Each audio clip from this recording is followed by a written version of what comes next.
हाँ जी फैमिली, कैसे हो आप सभी? उम्मीद करते हो आप बिल्कुल बढ़िया होंगे और हमेशा की तरह मैं भी बहुत ही ज़्यादा बढ़िया हूँ।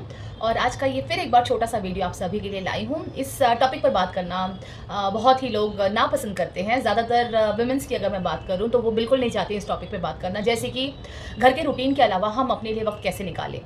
अक्सर आम ज़िंदगी में ज़्यादातर ये पूछा जाने वाला सवाल, जिसमें से एक सबसे इम्पोर्टेंट सवाल मैं आज आपके लिए लाई हूँ और इस बारे में आपकी क्या राय है वो भी मैं ज़रूर जानना चाहूँगी। तो अक्सर मुझे लोग पूछते हैं कि भाई घर के इतने सारे काम होते हैं और इतनी सारी भागदौड़ के बीच आप अपने लिए वक्त कैसे निकाल लेते हो और कैसे सारी चीज़ें मैनेज करते हो। तो बिल्कुल सभी चीज़ें पहले से ही हमें नहीं पता होती हैं, लेकिन जब हम आहिस्ता-आहिस्ता जब हम कुछ करना चाहते हैं लाइफ में, कुछ अलग करना चाहते हैं, तो बिल्कुल हम मैनेजमेंट करना सीख जाते हैं। अगर अपने लिए वक़्त निकालना चाहते हैं तो सबसे पहले रूटीन बनाएँ लाइफ में, जो एक रूटीन होता है कि यस, अगर मुझे अपने लिए जीना है, अपने लिए भी कुछ, it's like a me time.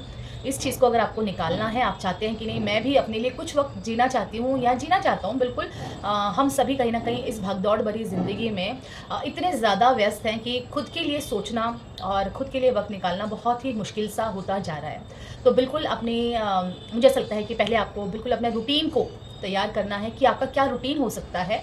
और उस रूटीन में मान लो कि अगर आप, जैसे कि हम हमेशा सुनते हैं कि 1 घंटा अगर पहले उठेंगे, अगर आप मॉर्निंग में भी 1 घंटा पहले उठते हैं, तो बिल्कुल आप अपने आप को 1 घंटा ज़्यादा दे पाएँगे पूरे दिन में।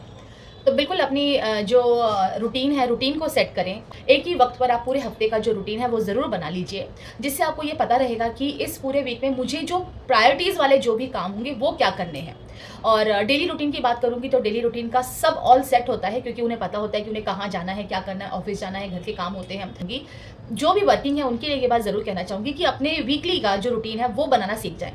अगर वीकली रूटीन में आपको ये चीज़ पता होगी कि आपके लिए क्या प्रायोरिटीज़ वाले काम हैं जो आपको वीक के पहले 2 दिनों में निपटा लेना है, बाकी के 4 दिनों में आपको वो ऐसे काम जो ज़्यादा ज़रूरी नहीं है लेकिन फिर भी होना ज़रूरी है, उनको रखें। और इसके अलावा अपने लिए वक़्त निकालने के लिए आपके प्रायोरिटीज़ को सेट करें। थर्ड जो चीज़ है, मैं आपको ये ज़रूर कहना चाहूँगी कि अपने कामों के बीच में से ब्रेक लेना सीखें। अपने कामों में से कैसे ब्रेक निकालना है, बिल्कुल वो हम पे डिपेंड करता है, क्योंकि कोई भी आकर ये नहीं कहेगा आपको थाली में रखकर कि भाई ये तेरा वक़्त है और इसे यूज़ कर ले।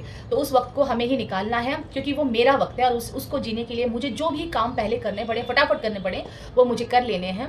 और मेरी शायद से मेरी बातों से शायद आपको हँसी भी आएगी, लेकिन क्या है कि ऑब्वियसली हम जो रोज़मर्रा की लाइफ में जीते हैं, अक्सर हम वैसा ही बात करना पसंद करते हैं। बनावटी बात करके कोई फ़ायदा है नहीं।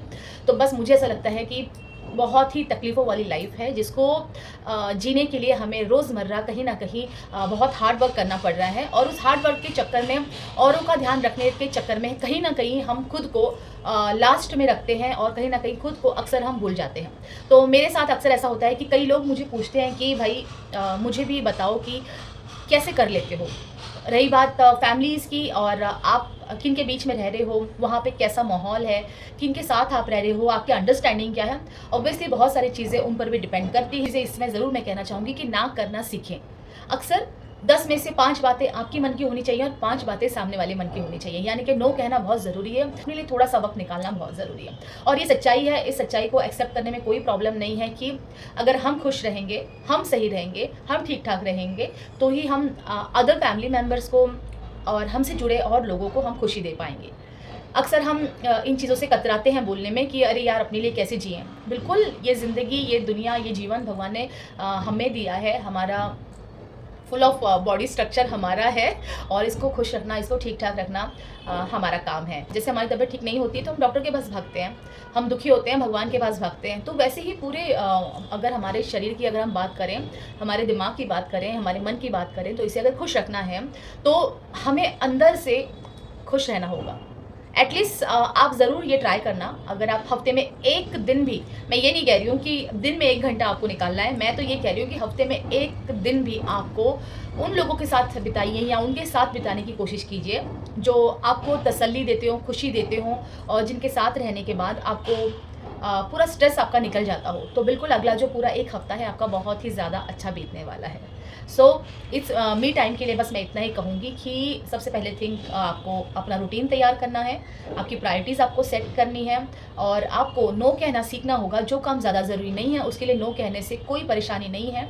नो कहना सीखें। अपने कामों से ब्रेक लेना ज़रूरी है, चाहे आप ऑफिस में भी क्यों ना हो, लेकिन हल्का-फुल्का सा 2-4 मिनट का ब्रेक हो सकता है, जहाँ पर आप कहीं न कहीं यूँ ही आप जाकर विंडो में देख लीजिए या फिर अपने कॉफ़ी पी लीजिए या फिर कुछ और कर लीजिए, लेकिन अपने लिए टाइम निकालिए। उस मी टाइम में फ़ोन अलाउड नहीं है। उस मी टाइम का मतलब होता है ओनली मी टाइम, जो सिर्फ़ मुझे अपने साथ बिताना है।